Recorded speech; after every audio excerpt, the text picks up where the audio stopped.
Today we are going to talk about India's first two indigenous microprocessors. First, let me explain to those who don't know what is a processor. In a plain simple language, it is the brain of an object where all the computation is happening. The object can be anything in today's world, from the smartphones and washing machines in homes to advanced supercomputers of a space station.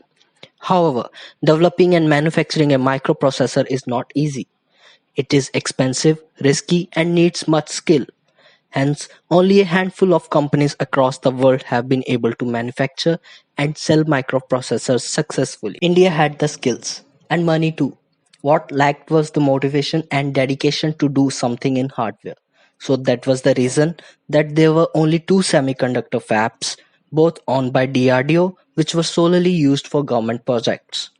So far, though we have had Indian teams design complete processors in India, no Indian company owns a commercially available microprocessor product. But this chasm is about to get filled, as two pioneer engineering colleges, IIT Bombay and IIT Madras, have developed their own made in India processors called Ajit and Shakti respectively. These processors features can be compared to many of the microprocessors of its size available in today's market. They can run at a clock speed of up to 2.5 GHz. To put it in a perspective, Intel i5 processor 8th Gen has a clock speed of 1.5 GHz. What's more, the researchers expect that these will cost as less as rupees 100 when they are produced en masse. These processors can meet the demands of defense and strategic equipment such as NAVIC and Internet of Things. So now the question comes, what is the importance of this achievement for a country like India? According to statistics, electronic goods in India account for more than 10% of total imports, second only to petroleum products. One electronic equipment that is almost always imported is the microprocessor, the brain of an electronic device. A processor made in India offers more than just the cost benefits.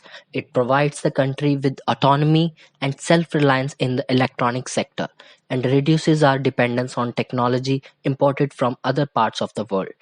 It also ensures a secure system with no opportunity for any backdoor entry, thus preventing digital sabotage by other countries or malicious organizations. So what can we do to encourage innovations like these? We need to have more domain experts in technology, and those domain experts must stay in India rather than migrating to other countries looking for better opportunities. Going abroad to study and work for a few years, say 10 years, to get an exposure is good. But we need those brains back here in our country if we really want to see our country develop. You probably won't get the same amount of compensation as you would be getting in the US or some other Western country.